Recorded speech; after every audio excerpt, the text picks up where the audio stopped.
The graduation rate for students in the Boston Public Schools has reached another all-time high. Over the last 11 years, the figure for high school students graduating in 4 years has gone from less than 58% to just over 75%. But there's still plenty of concern about what happens after high school. That's one of the reasons why officials are considering new requirements in high school curriculum. To explain is our guest from the Boston Public Schools, the Chief Academic Officer, Charles Grandson. Thank you very much for being with us, Charles. Glad to be here. Start with what's going on with high school students. When I look at the figures from 11 years ago, they look pretty low now, and now it's a lot better. So what do you see going on there? Yeah, so I think whenever educators and leaders look at where things are, and we see that there's a lot of room for improvement, wherever there's focused effort and attention on aligning resources and providing strategies to school leaders, additional professional development, and actually taking the time to spend time in schools and to see how our learners have changed over time. And wherever there's sort of a goal focus and focused effort and attention, you're going to be able to see that improvement. I think supports from the state as well in terms of being more refined and targeted in terms of the Massachusetts curricular frameworks. We've gotten better around the high stakes testing, our MCAS system, and learning what it takes to get learners to meet that standard.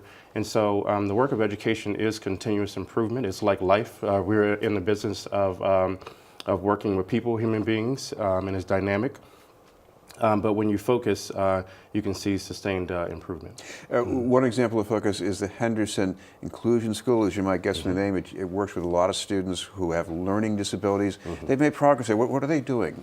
You know, I think one of the key pieces, and Henderson is one of our sort of gems in our city, is around offering inclusive settings and having a set of inclusive practices that as really underpins the sort of philosophy of the school and their approach.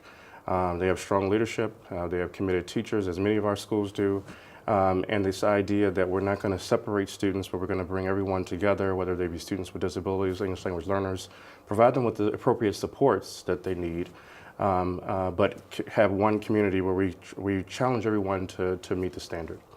Of course, the other concern here is what happens after high school. The Boston Globe had this series about valedictorians, people you expect great things from, but a lot of them are struggling. What's the lesson from that for BPS? Yeah. I think there were a lot of interesting lessons from that, and I think one that jumps out the most to me is that we have to do a better job at working alongside our partners in higher education to be able to articulate a continuum and be able to set up the system in a way where we are preparing young people to be resilient, to have additional sort of social emotional learning skills, as well as the academic skills, so that when they come across difficulties, many of them have difficulties as they're going through their academic career in places like Boston Public Schools, but as life happens, whether there might be trauma or incidents in one's family or a financial setback, how do you continue to use all the resources around you and persist? And then how do you intentionally and proactively go and tap into those resources that might be helpful for you if there are unforeseen circumstances that might arise? That has to be a part of the educational program that we offer to students in the K-12 system. And it also has to be present when they get to the higher education system. And the two have to speak to each other. What some educators are also talking about are the standards for graduation, because you have a lot of good students who find after they're finished with high school that they need more time to catch up to finish college. Yeah, and I think that's what's so exciting about Superintendent Pereel's announcement this past Friday, where we're going to actually be looking at the quality of the educational program that we're offering, things like mass core alignment. And so the state has said here's a set of courses that we believe that all young people should have if they're to be ready for post-secondary opportunities in the state of Massachusetts. And if they want to go beyond that, they need to look at more rigorous coursework, what the guidance, counseling sort of infrastructure looks like, what are the college and intentional college and career pathways, and so that's one of the working groups we're going to be launching this spring. Alternative education, not everybody learns the same way, not everyone has the same needs, and so some of us are further behind. How do we help them get there? That is one of the working groups.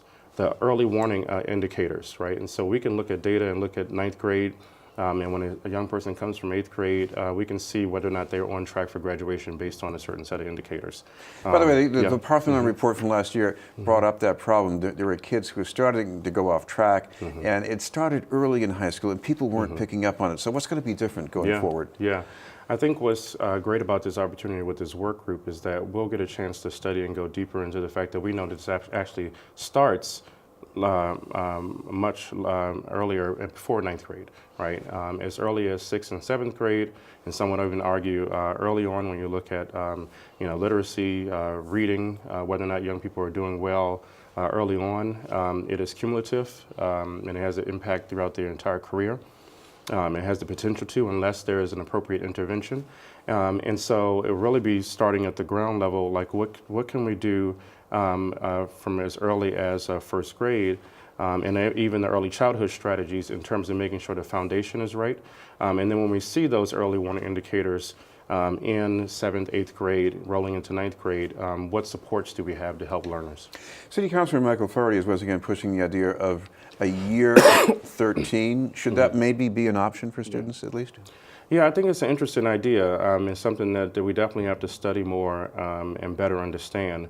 I think one of the challenges when you already have youth who have been historically disenfranchised, marginalized, especially vulnerable students like English language learners and students with disabilities, we don't want to create intentional tracks where we set them back.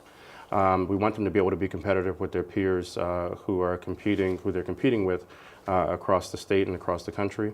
And so how do we do that in a way where we provide opportunities for them to be able to, we already now, for example, measure a 5-year graduation rate. There's a 4-year cohort graduation rate that the state holds us accountable to, and there's a 5-year, right? And that's something we look at. And so we know that it's already happening in some cases. Students are taking 5 years to graduate from high school.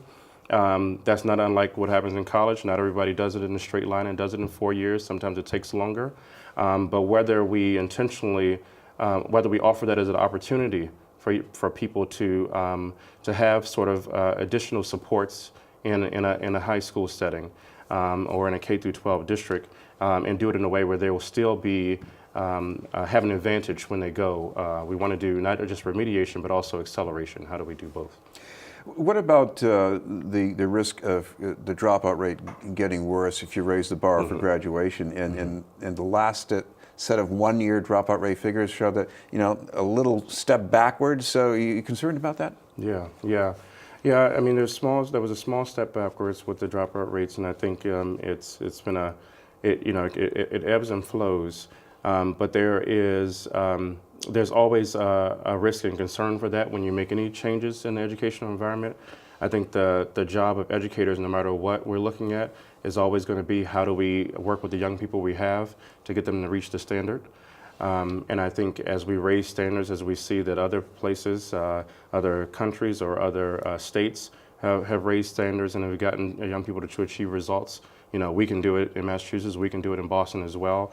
So how do we do it in a way that's thoughtful so that we provide supports along the way? What do we do and how do we provide supports to schools and teachers when there's higher standards, and so that they feel confident that they can help meet the needs of the learners we serve. What about Latino students? Because the figures looked a little more alarming for them than for other students. Anything in particular about that? Yeah, I think we have to dig further into that to really disaggregate the data and figure out what are the stories behind the young people at each of the schools. I think that's the best way to do it.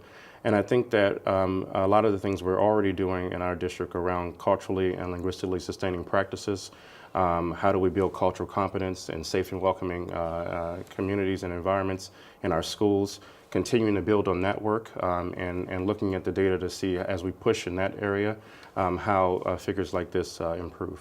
Thank you very much for being with us. Thank you. Charles Granson from the Boston Public Schools. We'll have more news in just a moment.